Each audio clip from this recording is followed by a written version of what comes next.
اس کے بعد اللہ تبارک و تعالی نے مسلمانوں کو اپنے کام میں لگنے کی طرف جو متوجہ فرمایا ہے، اس میں ان کو بہت سے احکام دیے ہیں، اور سب سے پہلے اسلام کا جو اصل روح ہے، یعنی توحید، کہ اللہ تبارک و تعالی کو ایک مانا جائے، اس کے ساتھ کسی کو شریک نہ ٹھہرایا جائے، اس کا ذرا قدر تفصیل کے ساتھ بیان فرمایا ہے۔ اور جو لوگ توحید کے منکر ہیں اور اللہ تعالیٰ کے ساتھ شرک کا ارتکاب کرتے ہیں، ان کے طریقہ کار کو بیان کر کے اس کے برے انجام کی طرف متوجہ فرمایا گیا ہے۔ چنانچہ ارشاد ہے، وَإِلَٰهُكُمْ إِلَٰهٌ وَاحِدٌ لَا إِلَٰهَ إِلَّا هُوَ الرَّحْمَٰنُ الرَّحِيمُ إِنَّ فِي خَلْقِ السَّمَاوَاتِ وَالْأَرْضِ وَاخْتِلَافِ اللَّيْلِ وَالنَّهَارِ وَالْفُلْكِ الَّتِي تَجْرِي فِي الْبَحْرِ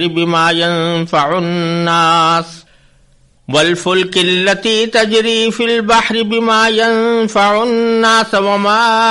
أَنزَلَ اللَّهُ مِنَ السَّمَاءِ مِن مَّاءٍ فَأَحْيَا بِهِ الْأَرْضَ بَعْدَ مَوْتِهَا وَبَثَّ فِيهَا مِن كُلِّ دَابَّةٍ وَتَصْرِيفِ الرِّيَاحِ وَالسَّحَابِ الْمُسَخَّرِ بَيْنَ السَّمَاءِ وَالْأَرْضِ لَآيَاتٍ لِقَوْمٍ يَعْقِلُونَ وَمِنَ النَّاسِ مَن يَتَّخِذُ مِن دُونِ اللَّهِ أَندَادًا يُحِبُّونَهُمْ كَحُبِّ اللَّهِ وَالَّذِينَ آمَنُوا أَشَدُّ حُبًّا لِلَّهِ وَلَوْ يَرَى الَّذِينَ ظَلَمُوا إِذْ يَرَوْنَ الْعَذَابَ أَنَّ الْقُوَّةَ لِلَّهِ جَمِيعًا وَأَنَّ اللَّهَ شَدِيدُ الْعَذَابِ إِذْ تَبَرَّأَ الَّذِينَ اتُّبِعُوا مِنَ الَّذِينَ اتَّبَعُوا وَرَأَوُا الْعَذَابَ وَتَقَطَّعَتْ بِهِمُ الْأَسْبَابُ وَقَالَ الَّذِينَ اتَّبَعُوا لَوْ أَنَّ لَنَا كَرَّةً فَنَتَبَرَّأَ مِنْهُمْ كَمَا تَبَرَّؤُوا مِنَّا كَذَلِكَ يُرِيهِمُ اللَّهُ أَعْمَالَهُمْ حَسَرَاتٍ عَلَيْهِمْ وَمَا هُمْ بِخَارِجِينَ مِنَ النَّارِ۔ فرمایا کہ تمہارا خدا ایک ہی خدا ہے، اس کے سوا کوئی خدا نہیں، جو سب پر مہربان، بہت مہربان ہے۔ بے شک آسمانوں اور زمین کی تخلیق میں، رات دن کے لگاتار آنے جانے میں، ان کشتیوں میں جو لوگوں کے فائدے کا سامان لے کر سمندر میں تیرتی ہیں، اس پانی میں جو اللہ نے آسمان سے اتارا اور اس کے ذریعے زمین کو اس کے مردہ ہو جانے کے بعد زندگی بخشی اور اس میں ہر قسم کے جانور پھیلا دیے، اور ہواؤں کی گردش میں اور ان بادلوں میں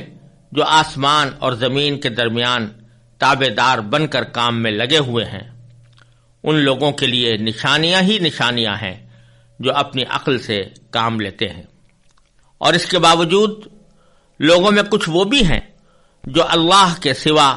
دوسروں کو اس کی خدائی میں اس طرح شریک قرار دیتے ہیں کہ ان سے ایسی محبت رکھتے ہیں جیسے اللہ کی محبت رکھنی چاہیے۔ اور جو لوگ ایمان لا چکے ہیں وہ اللہ ہی سے سب سے زیادہ محبت رکھتے ہیں، اور کاش کہ یہ ظالم جب دنیا میں کوئی تکلیف دیکھتے ہیں اسی وقت یہ سمجھ لیا کریں کہ تمام تر طاقت اللہ ہی کو حاصل ہے، اور یہ کہ اللہ کا عذاب اس وقت بڑا سخت ہوگا جب وہ پیشوا جن کے پیچھے یہ لوگ چلتے رہے ہیں اپنے پیروکاروں سے مکمل بے تعلقی کا اعلان کریں گے، اور یہ سب لوگ عذاب کو اپنی آنکھوں کے سامنے دیکھ لیں گے، اور ان کے تمام باہمی رشتے کٹ کر رہ جائیں گے، اور جنہوں نے ان کی پیروی کی تھی وہ کہیں گے کہ کاش ہمیں ایک مرتبہ پھر دنیا میں لوٹنے کا موقع دے دیا جائے تو ہم بھی ان پیشواؤں سے اسی طرح بے تعلقی کا اعلان کریں جیسے انہوں نے ہم سے بے تعلقی کا اعلان کیا ہے۔ اس طرح اللہ انہیں دکھا دے گا کہ ان کے اعمال ان کے لیے حسرت ہی حسرت بن چکے ہیں، اور اب وہ کسی صورت دوزخ سے نکلنے والے نہیں ہیں۔ ان آیات میں اللہ تبارک و تعالی نے سب سے پہلے وہ حقیقت بیان فرمائی ہے جو سارے ایمان کی روح ہے، اور وہ یہ کہ وَإِلَٰهُكُمْ إِلَٰهٌ وَاحِدٌ، کہ تمہارا خدا، تمہارا معبود ایک ہی معبود ہے، لا الہ الا ہو، اس کے سوا کوئی خدا نہیں، اس کے سوا کوئی معبود نہیں، الرحمن الرحیم، جو سب پر مہربان، بہت مہربان ہے۔ روایات میں آتا ہے کہ جب نبی کریم سرور دو عالم صلی اللہ علیہ وسلم نے لوگوں کے سامنے عقیدہ توحید بیان فرمایا تو وہ لوگ جو شرک کے عادی تھے، اللہ تعالیٰ کے ساتھ بہت سے خداؤں کو انہوں نے شریک کر رکھا تھا، انہوں نے کہا کہ اتنے بڑی کائنات کو ایک خدا کیسے چلا سکتا ہے، اور اگر سارے کائنات کو ایک خدا چلا سکتا ہے تو اس کی کوئی دلیل ہمیں بتائیے۔ تو اگلی آیات میں اللہ تبارک و تعالی نے جواب یہ دیا ہے کہ اگر تمہارے اندر ذرا بھی سمجھ ہو تو آسمان اور زمین اور ان کے درمیان اللہ تبارک و تعالی نے جو مخلوقات پیدا فرمائی ہیں اور جیسا محیر العقول نظام بنایا ہے، اس پر اگر تم ذرا بھی ٹھنڈے دل سے غور کر لو اور سمجھنے والی آنکھ سے اس کو دیکھو تو تمہیں پتہ چل جائے گا کہ ان میں سے ہر چیز اللہ تبارک و تعالیٰ کی وحدانیت پر اور اس کے ایک ہونے پر دلالت کر رہی ہے۔ چنانچہ فرمایا، بہت سی چیزوں کا ذکر اس آیت میں فرمایا کہ ان میں سے ہر چیز اللہ تبارک و تعالیٰ کی وحدانیت کی دلیل ہے۔ پہلے فرمایا فی خلق السماوات، آسمانوں کی تخلیق میں اگر غور کرو، سماوات عربی زبان میں سما کی جمع ہے اور سما کے معنی ہے آسمان، لیکن یہ ایک لفظ میں ہم اس کا ترجمہ کر دیتے ہیں تو آسمان کہتے ہیں، لیکن عربی زبان میں کہا جاتا ہے کہ کل ما علاک فہو سما، جو چیز بھی تمہارے اوپر ہے وہ سب آسمان میں داخل ہے۔ لہذا کئی جگہ پر قرآن کریم نے سما کا لفظ بادلوں کے لیے بھی استعمال کیا ہے، جیسے کہ اسی آیت میں آگے آنے والا ہے کہ ہم نے آسمان سے پانی اتارا، تو آسمان سے مراد یہاں پر بادل ہیں، بادل سے پانی اتارا۔ اسی طرح ہمارے اوپر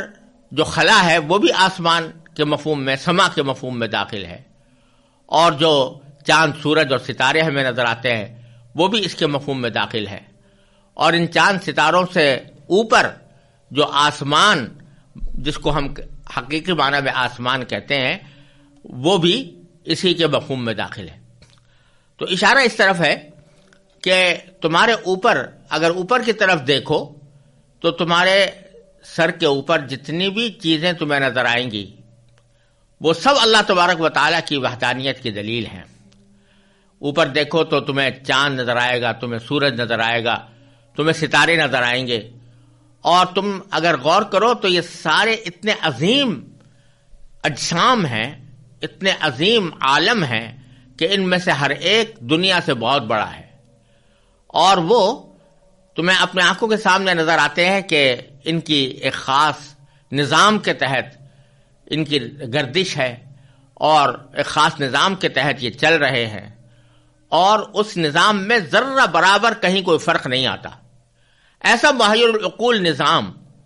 یہ خود سے تو وجود میں آ نہیں سکتا، یقیناً کسی بنانے والے نے اس کو بنایا ہے، اور پھر یہ نظام اس طرح چل رہا ہے کہ اس میں ایک لمحے کا کہیں تغیر نہیں آتا، کہیں تبدیلی نہیں آتی، اور جو لوگ اس کے حساب سے واقف ہیں تو وہ صدیوں پہلے بتا سکتے ہیں کہ یہ چاند اس وقت کہاں ہوگا، سورج اس وقت کہاں ہوگا۔ تو یہ اتنا زبردست نظام ہے کہ اس میں ذرہ برابر کوئی تبدیلی، کوئی تغیر واقع نہیں ہوتا۔ تو اگر خدا ایک سے زیادہ ہوتے اور کئی خدا اس کائنات کو چلا رہے ہوتے تو یہ ان کے درمیان آپس میں اختلاف بھی ہو جاتا، اور وہ اس میں اتنی یکسانیت اس پورے نظام کے اندر باقی نہ رہتی۔ اسی کو قرآن کریم میں دوسری جگہ فرمایا لو کان فیہما آلہۃ الا اللہ لفسدتا، اگر زمین و آسمان کے اس نظام میں ایک سے زیادہ خدا ہوتے تو سب کا نظام درہم برہم ہو جاتا۔ تو یہ ایک حکمت کے تحت، ایک ہی یکجہتی کے تحت کے ساتھ یہ گردش کر رہے ہیں، تو ان کے اندر اگر غور کرو گے تو اللہ تعالیٰ کی وحدانیت کی دلیلیں تمہیں نظر آئیں گی۔ اور پھر فرمایا والارض، اوپر تو آسمان کو دیکھو اور آسمان میں پیدا نظر آنے والی مخلوقات کو دیکھو، نیچے زمین کو دیکھو کہ یہ زمین کس طرح ایک خلا کے اندر تیر رہی ہے، اور کس طرح اللہ تبارک و تعالیٰ نے اس کو انتہائی مستحکم نظام کے تحت چلایا ہوا ہے، اور اس کے اندر جو کچھ بھی پیدا ہو رہا ہے، جو حیوانات ہیں، جو جمادات اور نباتات ہیں، وہ سب کے سب اس بات کی دلیل ہے کہ کوئی بنانے والا ہے، اور ایک ہی بنانے والا ہے جس نے اس کو ایک حکمت کے تحت اور ایک ہی نظام کے تحت اس کو بنا کر تیار کیا ہے۔ پھر فرمایا واختلاف اللیل والنہار، اور رات دن کے لگاتار آنے جانے میں، یعنی تم دیکھ رہے ہو کہ رات اور دن کا آنا جانا یہ بھی ایک معین اور مستحکم حساب کے تحت ہو رہا ہے۔ پہلے سے پتہ لگایا جا سکتا ہے کہ کون سے دن کس وقت سورج غروب ہوگا اور رات شروع ہوگی، اور کب سورج کی روشنی نمودار ہوگی اور صبح طلوع ہوگی۔ یہ ایک خاص نظام کے تحت یہ دن اور رات چل رہے ہیں، ایک دوسرے کے آگے پیچھے چل رہے ہیں۔ ان کے اندر اگر غور کرو تو تمہیں پتہ چل جائے گا کہ یہ رات اور دن کا نظام یہ خود بخود وجود میں نہیں آ گیا، کسی حکمت بالغہ اور کسی قدرت کاملہ کا نتیجہ ہے، اور وہ ایک ہی ہے۔ والفلک التی تجری فی البحر، اور ان کشتیوں میں جو لوگوں کے فائدے کا سامان لے کر سمندر میں تیرتی ہیں۔ تجری فی البحر بما ینفع الناس، بما ینفع الناس یعنی لوگوں کے فائدے کا سامان لے کر سمندر کے اندر تیرتی ہیں۔ فائدے کا سامان لے کر تیرنے سے مراد یہ ہے کہ تجارت کے لیے ان کشتیوں کو استعمال کیا جاتا ہے۔ ایک ملک یا ایک شہر کی مصنوعات دوسرے شہر میں بھیجی جاتی ہیں، انہی سمندری کشتیوں کے ذریعے بھیجی جاتی ہیں۔ پہلے چھوٹی کشتیاں استعمال ہوتی تھیں، اب بڑی کشتیاں استعمال ہوتی ہیں۔ یہ ساری کی ساری کشتیاں کس طرح سمندر کے اندر تیرتی ہیں، وہ سمندر کے جو اگر ایک مرتبہ اپنی کروٹ لے لے تو بڑے بڑے شہروں کو ڈبو ڈالتا ہے، لیکن اللہ تبارک و تعالی نے اپنے فضل و کرم سے تمہارے لیے اس سمندر کو مسخر کر رکھا ہے کہ یہ بجائے اس کے کہ تمہارے لیے تباہی بربادی کا سامان لائے، یہ تمہاری کشتیوں کو لے کر چلتا ہے۔ اس کشتیوں کا نظام ایسا ہے کہ وہ اللہ تبارک و تعالیٰ کے حکم سے ہوائیں اس کے موافق چلائی جاتی ہیں تو وہ چلتی ہیں۔ پہلے زمانے میں تو ساری کشتیوں کو دار و مدار ہواؤں کے چلنے پر ہوتا تھا، ہوا کے رخ کے اوپر کشتی چلتی تھی تو وہ کشتی اپنی منزل تک پہنچ سکتی تھی، لیکن اگر ہوا مخالف ہو جائے تو بعض اوقات وہ میلوں کا سفر پیچھے کر دیا کرتی تھی۔ پھر رفتہ رفتہ اللہ تبارک و تعالیٰ نے انسان کو یہ سمجھ عطا فرمائی کہ اس نے مشینی جہاز ایجاد کیے، اور اس مشینی جہاز کے ذریعے وہ سمندروں کے فاصلے طے کرتا ہے۔ لیکن ان سمندری فاصلوں کا بالآخر یہ حقیقت ماننی پڑے گی کہ کتنا ہی بڑا مستحکم جہاز ہو اور کتنی ہی مشینوں اور آلات سے آراستہ ہو، لیکن اگر اللہ تبارک و تعالیٰ کی طرف سے سمندر کو اس کے آگے مسخر نہ کیا گیا ہو تو سمندر اس کو ڈبو دیتا ہے۔ چنانچہ آپ نے بے شمار واقعات سنے اور پڑھے ہوں گے کہ بڑے بڑے جہاز وہ سمندر کے اندر ڈوب جاتے ہیں، لیکن اللہ تبارک و تعالیٰ نے جو عمومی نظام بنایا ہوا ہے اس کے تحت یہ ساری کشتیاں چلتی ہیں، اور انسانوں کے نفع اور فائدے کا سامان لے کر چلتی ہیں، یعنی تجارت کی ساری بنیاد ان کے اوپر ہے۔ اگر سمندروں کا یہ نظام نہ ہو اور کشتیاں نہ چلیں تو لوگوں تک ان کی ضروریات نہیں پہنچ سکتی۔ پھر فرمایا کہ وما انزل اللہ من السماء من ماء، اور اس پانی میں جو اللہ نے آسمان سے اتارا، اور اس کے اتارنے کے بعد کیا ہوا کہ فاحیا بہ الارض بعد موتها، اور اس کے ذریعے زمین کو اس کے مردہ ہو جانے کے بعد زندگی بخشی۔ یعنی اگر قحط پڑا ہوا ہوتا ہے، بارش نہیں ہوتی، تو زمین بالکل خشک ہوتی ہے اور اس میں کوئی چیز اگ نہیں سکتی، فصلیں تباہ ہو جاتی ہیں، فصلیں کی نہیں جا سکتی، لیکن اسی زمین پر جو مردہ ہوئی پڑی ہوئی تھی، اللہ تبارک و تعالیٰ کس طرح آسمان سے پانی برساتے ہیں۔ وہ سمندر جو کہ ہزارہ میل دور ہے اس زمین سے، وہاں سے بادل اٹھائے جاتے ہیں، اور بادلوں کے اندر پانی کا ذخیرہ اللہ تبارک و تعالیٰ نے اس طرح تیار کر دیا ہے کہ وہی پانی جو سمندر کے اندر نمکین تھا، کھارا تھا، کڑوا تھا، جب بادلوں کے ذریعے، مونسون کے ذریعے اور بادلوں کے ذریعے وہ اوپر اٹھتا ہے تو اس کی ساری کڑواہٹ ختم ہو جاتی ہے، اور بادل اس کو لے کر اوپر اٹھتے ہیں اور پھر ہزاروں میل کے فاصلے وہ طے کرتے ہیں۔ اس طرح اللہ تبارک و تعالیٰ نے انسان کو اس سمندر کے پانی کے لیے اور پانی کو حاصل کرنے کے لیے ایک مفت کارگو سروس فراہم فرما دی ہے۔ اگر انسان سے خود کہا جاتا کہ تم سمندر سے پانی لے کر آؤ اور سمندر کے پانی کو پہلے میٹھا کرو اور پھر اپنے ذرائع مواصلات کے ذریعے اس کو زمین تک لے جاؤ، تو کسی انسان کے لیے یہ کام ممکن نہیں تھا، اور اگر کوئی کرتا بھی تو اس کے اوپر کروڑوں اربوں روپے کا خرچ ہوتا۔ لیکن اللہ تبارک و تعالیٰ نے اس طرح وہاں سے پانی اٹھا کر اس کو ایک ہوائی اور قدرتی کارگو سروس کے ذریعے بادلوں کے سہارے تم تک پہنچایا، اور پھر جہاں پانی کی ضرورت تھی وہاں پانی برسایا،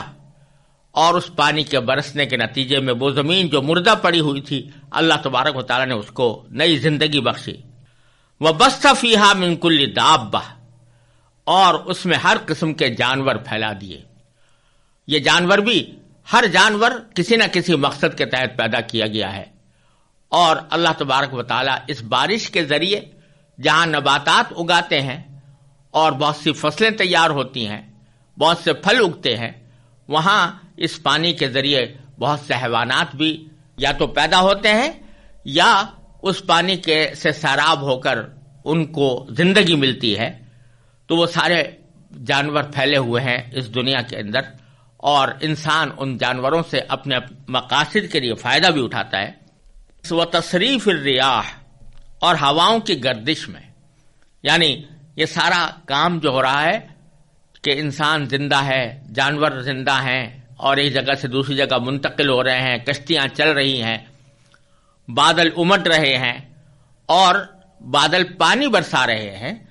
یہ سب کچھ اگر دیکھا جائے تو